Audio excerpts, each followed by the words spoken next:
This happened in September 2023, and I still can't walk past an abandoned building without feeling my chest tighten.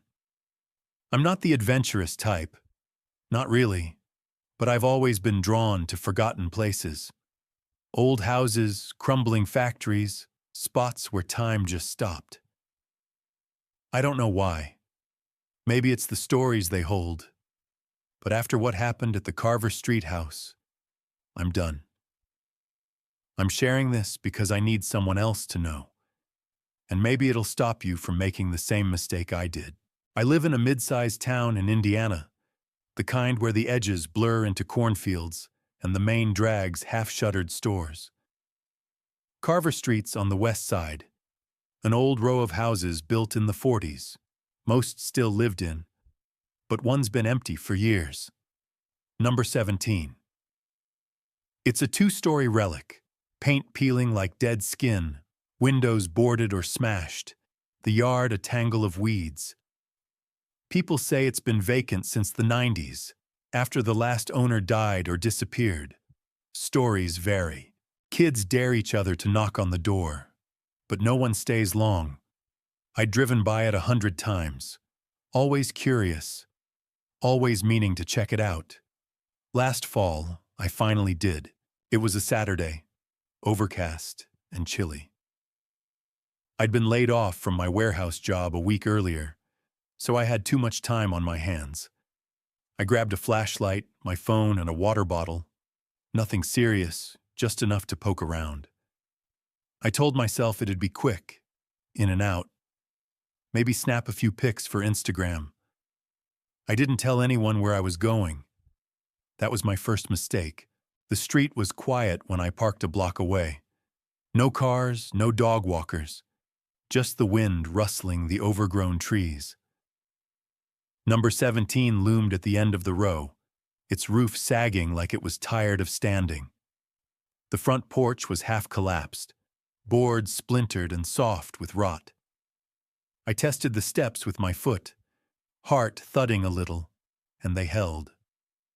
The door was there, faded red, hanging slightly open, like someone forgot to close it decades ago. A slightly open door always gets me. It's such a small thing, but it feels wrong, like an invitation you shouldn't take. I pushed it open with my fingertips, the hinges groaning loud enough to make me wince. Inside, the air was thick, musty, damp, like wet earth and mold. My flashlight beam cut through the gloom, picking out details. A sagging couch covered in dust, a coffee table tipped on its side, papers scattered across the floor. It wasn't trashed like some abandoned places. No graffiti, no beer cans. Just frozen, like the last tenant walked out midday and never came back. I stepped inside, floorboards creaking under my sneakers, and listened. Nothing but my own breathing. I told myself I was alone. I wasn't.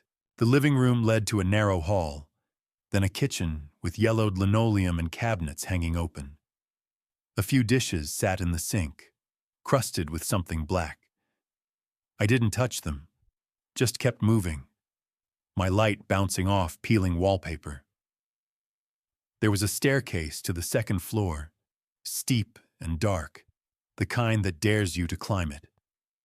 I hesitated, that little voice in my head saying, "You've seen enough, go home." But I'd come this far. I started up, each step groaning like it might give way. Upstairs was a hallway with 3 doors, 2 open, 1 closed. The first open room was empty, just bare walls and a cracked window letting in a sliver of gray light. The second had a mattress, stained and sagging in the corner, no frame, no sheets. It looked out of place, too recent for a house this old. My stomach twisted, but I brushed it off. Maybe squatters years ago. I turned to the closed door, hand hovering over the knob. That's when I heard it. A faint thud from downstairs. I froze, flashlight trembling in my grip. It wasn't loud. Could have been the house settling, a branch hitting a window.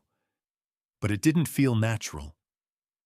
My heart kicked up, thudding in my ears. I clicked off the flashlight, plunging the hall into shadow, and listened. Silence stretched out, heavy and oppressive until another sound. A soft scrape, like something dragging across the floor below. My mind raced. Animal? Wind? Or him? I should have left right then. Every instinct screamed it. But I was alone. No friends to back me up like in those dumb horror movies, and I'd locked my keys in the car once before. I wasn't risking that here. I crept to the stairs, peering down into the dark. Nothing moved, but the air felt different, thicker, like someone else was breathing it too. I flicked my light back on, swept it across the hall below. Empty. Still, that fear clung to me, cold and heavy. I needed to go. I took the stairs fast, skipping the creakiest ones, and hit the ground floor running, straight for that front door. Except it wasn't slightly open anymore. It was shut tight. I'd left it wide open when I came in. I was sure of it. My hands shook as I grabbed the knob. Locked. Not just stuck. Locked. Like someone turned a deadbolt from the outside. Panic clawed up my throat. I yanked harder, rattling the frame, but it wouldn't budge. That's when I heard footsteps. Slow, deliberate, coming from the kitchen behind me. My flashlight spun with me, beam slicing through the dark, but the kitchen doorway was empty. The steps stopped, then started again. Closer now, heavier. I bolted to the living room, eyes locked on a broken window I'd seen earlier. Glass crunched under my feet as I climbed through, not caring about the jagged edges snagging my jacket. I hit the porch and sprinted for the street, legs pumping, breath ragged. Halfway across the yard, I risked a glance back. A shadow moved in the window, just a flicker, tall and thin, watching me. My stomach dropped. I didn't stop, didn't slow, just ran until I reached my car, fumbling the keys into the ignition. Tires squealed as I peeled out, heart hammering so hard I thought I'd pass out. I didn't go straight home. Couldn't. What if he'd seen my car? Knew my plates? Paranoia took over. I drove to a 24-hour diner 3 miles away, parked under the brightest light, and sat there shaking until dawn. No one followed me, no cars trailed behind. At 6 a.m., I called my buddy Mark, told him everything. He's the skeptic type. Laughed it off as me freaking out over nothing, but he agreed to meet me at Carver Street later to check it out. Safety in numbers, right? We went back that afternoon, sunlight making it less menacing, but not by much. The door was slightly open again, just like I'd left it. Inside, everything looked the same. Dusty couch, scattered papers, that creepy mattress upstairs. No signs of anyone, no footprints, no trash, nothing to prove what I'd heard. Mark poked around, shrugged, said it was probably rats or my imagination. But I knew what I felt. That house wasn't empty. A week later, I couldn't let it go. I dug online, local forums, newspaper archives, looking for anything on number 17. Found a blurb from 1998. The last tenant, a guy named Harold Voss, went missing. No body, no leads, just gone. Neighbors said he was quiet, kept to himself, until he didn't. Complaints about him yelling at night, pacing the house, then silence. Cops searched the place, found nothing, case went cold. The house sat empty ever since. That should have been the end of it. But last month, I drove by Carver Street just once to see. The door was shut, windows dark, same as always. Except for one thing. A light flickered upstairs, faint, like a flashlight beam sweeping the room. I didn't stop, didn't investigate. I floored it home, locked my doors, and haven't been back. I don't know who or what was in there with me that night. A squatter? A stalker who'd claimed that rotting shell as his own? Maybe Harold Voss never really left. The tension still haunts me. Those footsteps, that locked door, that shadow in the window. It felt like a trap, like I was one wrong move from disappearing too.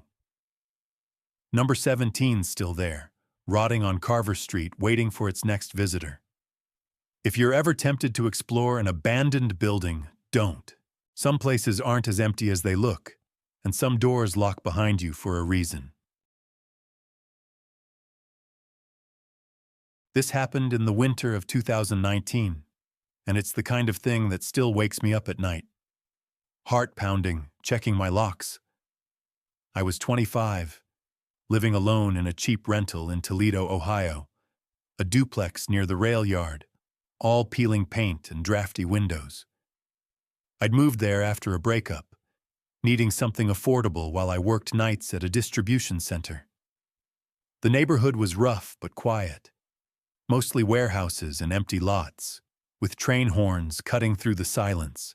Across the tracks from my place sat an abandoned building, an old Victorian house, 3 stories of warped wood and broken shutters, rotting there since I could remember. I didn't think much of it till that December, when it stopped being just a backdrop and became my personal horror story. It started on a Tuesday. I'd pulled a double shift, got home around 2 a.m., and was microwaving leftovers, staring out my kitchen window. It faced the tracks, that house dead center in view. The streetlights barely touched it, leaving it a dark smudge against the snow-dusted ground.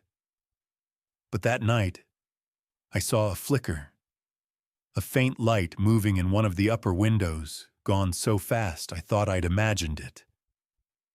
I squinted, waiting, but nothing else. Probably a reflection, I told myself, brushing off the unease. Old houses like that got squatters sometimes, or kids with flashlights. No big deal. The next night, it happened again. Same window, same flicker. Slow, deliberate, like someone pacing with a candle. My stomach knotted. I grabbed my phone, zoomed in with the camera, nothing but shadows and cracked glass. I told myself I was tired, paranoid from too many late shifts. But I started watching that house more, catching glimpses between work and sleep. By Friday, I couldn't ignore it. The light wasn't random. It showed up every night, always around 2 or 3 a.m. I was always in that same upstairs room. I'd stand at my window, breath fogging the glass, waiting for it to appear. It felt like a game, like whoever was there knew I was watching. Saturday, I got nosy. I had the day off, so after dark, I bundled up and crossed the tracks. The house was worse up close. Boards loose, porch sagging, a slightly open front door swaying in the wind. Snow crunched under my boots as I crept closer, phone in hand, flashlight app ready but off. I wasn't planning to go in, just peek, see if I could spot a campfire or sleeping bag, prove it was just a squatter. The windows were too high, so I edged toward the door, peering through the gap. Inside was black. Silent, the air stale with decay. No light, no movement.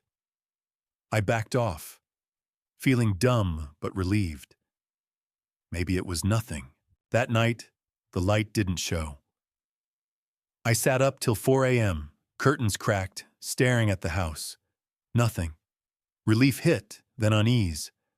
Why'd it stop after I'd gone over? Sunday night, same deal. No light. I started doubting myself, wondering if I'd hyped up some stray glare. But Monday, everything flipped. I got home from work around 1 a.m., dead tired, and crashed on the couch. No energy to cook or even change.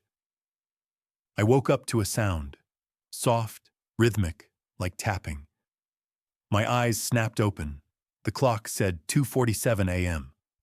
The noise was coming from my front door, a faint knock-knock. Pause, knock-knock, pause. I froze, heart thudding, listening. It stopped, then started again, louder. I grabbed my phone, crept to the peephole. No one there, just the empty porch and snow swirling under the streetlight. The knocking kept going, steady, insistent. Like it wouldn't stop till I answered. I called out, "Who's there?" Voice shaky, hoping it was a neighbor. Silence. Then a scrape, slow and deliberate down the door's wood. My skin crawled. I checked the deadbolt, locked, thank God, and backed away, dialing 911. Before I hit call, I glanced out the kitchen window. Across the tracks, that house glowed. Not a flicker, but a steady light in that upstairs room, bright enough to silhouette a figure. Tall, still, facing my way. My breath caught. The knocking stopped. The cops came fast. 2 officers, flashlights sweeping my yard. No footprints in the snow, no marks on the door, nothing. I told them about the house, the light, the figure. They crossed the tracks, checked it out, came back 20 minutes later. "Empty," one said, a grizzled guy with tired eyes. "No signs anyone's been there. Snow's untouched around it." I pointed at the window. Dark now, no light, no figure. They didn't say I was crazy, but I saw the look. "Call if it happens again," they said, leaving me with a card and a pit in my stomach. I didn't sleep.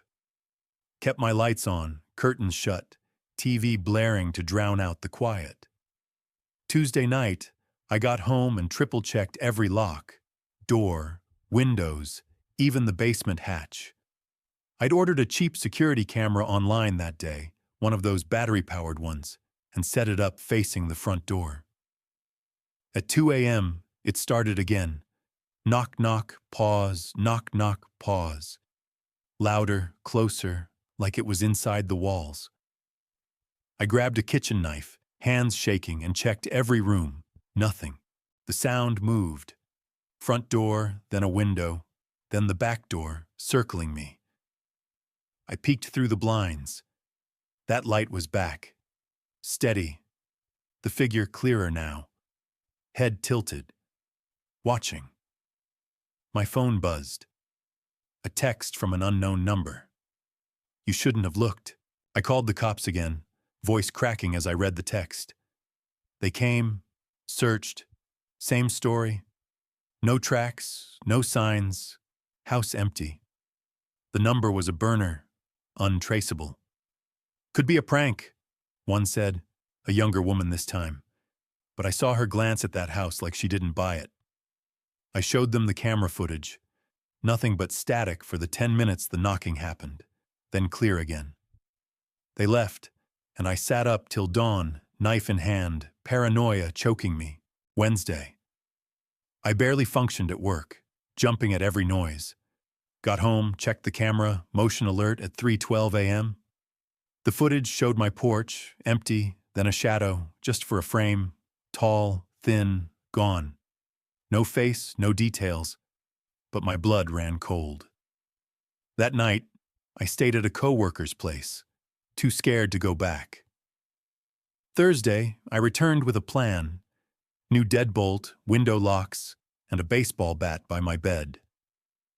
I watched the house from my window. No light, no figure. Maybe he'd moved on, Friday. I woke to my phone buzzing. Another motion alert, 2:58 a.m. The footage was worse. The camera panned my porch, then caught the edge of that house across the tracks. A light flared in the window, and the figure was there, closer, pressed against the glass, staring straight at my duplex. My front door was in frame, slightly open, just an inch when I'd locked it tight. I grabbed the bat, checked every inch of my place. Nothing missing, no one inside. But the lock was fine, unforced. He'd been here, inside. I moved out that weekend, crashed with my co-worker till I found a new place downtown, far from the tracks. I never went back, but I looked up the house later. Built in 1880, vacant since the 70s after the last owner vanished. No records, just rumors of break-ins and weirdos over the years. Cops never found anything, but I know what I saw, what I heard. That stalker wasn't a squatter passing through. He'd claimed that abandoned house and me with it. The knocking, the texts, the door. He was toying with me, waiting for me to break. If you live near an old place like that, don't watch it too long. Don't go near it. Some shadows watch back, and once they know you see them, they don't let go. This happened in the spring of 2022, almost 3 years ago as I'm writing this, and it's still the most unsettling thing I've ever gone through. I was 19, just out of high school, living with my mom in a small town outside Knoxville, Tennessee. I'd picked up a part-time gig at a hardware store, saving for a car, and spent most days biking around, looking for ways to kill time. That April, I got curious about an abandoned building near our trailer park. A shed, really, but big enough to call it something more. What I found there didn't just scare me, it changed me. Here's my story, straight up, because I need someone to hear it. Our trailer park was on the edge of town, bordered by a weedy field and a dirt road that led to nowhere. Lot 13 was the last plot, empty for years. Nobody wanted it, not with the shed sitting there like a bad memory. It was this weathered tin box, maybe 20 by 30 feet, rusted and leaning, with a padlocked door and a couple busted windows covered in plastic sheeting. Kids said it was a meth lab once, or a murder scene. Dumb rumors, I thought. My mom called it an eyesore, said the old owner ditched it decades ago, and the county never bothered tearing it down. I'd ridden past it 100 times on my bike, barely noticing until that day. It was a Saturday, warm and muggy, the kind where you're restless for no reason. I'd been tinkering with my bike chain, bored out of my mind, when I decided to check out Lot 13. Not to explore, just to see, maybe snap a pic for my buddy Jake, who liked creepy stuff. I pedaled over, the dirt crunching under my tires, and stopped at the edge of the lot. The shed looked worse up close. Roof sagging, walls dented, the plastic on the windows flapping loose. The padlock was rusted through, hanging slightly open, like it had been that way forever. I hopped off my bike, propped it against a tree, and walked up, phone out, feeling dumb but curious. The door creaked when I nudged it, metal scraping metal, and the air inside hit me. Damp, sour, like wet cardboard and something sharper. Chemical, maybe. I flicked on my phone's flashlight, stepping in. The place was a mess. Overturned shelves, a stained mattress in the corner, scattered junk. Cans, rags, a cracked mirror propped against the wall. It didn't look like a meth lab, just a dump where someone crashed once. I kicked a tin can, watching it roll, when my light caught something odd. A metal box under the mattress, half buried in dirt. It was small, like a cash box, dented but locked tight. My gut said leave it, but I was 19 and stupid. I tugged it free, figuring I'd pry it open later. That's when I heard it. A low hum, faint, coming from the back wall. I froze, light swinging over. The wall was bare tin, rusted, but the sound was steady, mechanical, like a motor buried somewhere. I stepped closer, pressing my ear to it. Definitely a hum, vibrating the metal. Weird, but not scary yet. I told myself it was old wiring or pipes, something left behind. I grabbed the box, stuffed it in my backpack, and biked home, the hum fading behind me. I didn't think much of it, should have though. At home, I stashed the box under my bed, too tired to mess with it. Mom was at work till midnight, so I had the trailer to myself. Ate some ramen, scrolled TikTok, crashed early. Around 1 a.m., I woke up to a sound, tap, tap, tap, soft, on my bedroom window. I sat up, heart thudding, peering through the blinds. Nothing, just the field. The shed a dark smudge in the distance. The tapping stopped, then started again, sharper. I checked the front door, locked, and every window, all secure, but the noise kept circling, moving from window to wall to door, like something testing the edges. I grabbed a flashlight, stepped onto the porch. Empty, no footprints in the gravel. Across the field, Lot 13 was dark. No lights, no movement. Back inside, I locked up, chalking it up to wind or a raccoon. But sleep wouldn't come. That tap, tap, tap stuck in my head, and the box under my bed felt heavier, like it was watching me. Sunday, I pried it open with a screwdriver. Inside was a stack of Polaroids, maybe 20, faded but clear. They showed the shed's interior. Same mattress, same mirror, but with people. A man, mid-30s, scruffy, staring blank at the camera. Another of him holding tools, a hammer, a saw. Then a woman, tied up, gagged, eyes wide with fear. My hands shook. I dropped the pics, bile rising. The last one was just the shed door, slightly open with a shadow in the gap. I should have called the cops right then, but I panicked, shoved the box in a drawer, told myself it was fake, some sick prank. Monday night, the tapping came back. Louder, insistent, on my window, then the door. I checked. Nothing outside, but the shed across the field had a light now, faint, flickering in one window. My phone buzzed. A text from an unknown number. Put it back. My stomach dropped. I blocked the number, turned off my phone, but the tapping didn't stop till dawn. Tuesday, I couldn't take it. I biked to Lot 13 at noon, box in my bag, planning to ditch it and run. The shed looked the same, rusted, silent, but the padlock was gone, the door slightly open again. I stepped in, set the box where I'd found it, and froze. That hum was back, louder, and the back wall had a new mark, a fresh scratch, like something dragged across it. I bolted, pedaling home so fast my legs burned. That night, no tapping, no texts, relief, until I checked my window. The shed's light was on again, steady, and a figure stood in the field, halfway between Lot 13 and my trailer, just watching. I called the cops, voice shaking, told them everything. The box, the pics, the figure. They searched the shed, found the box, the Polaroids, but no one there.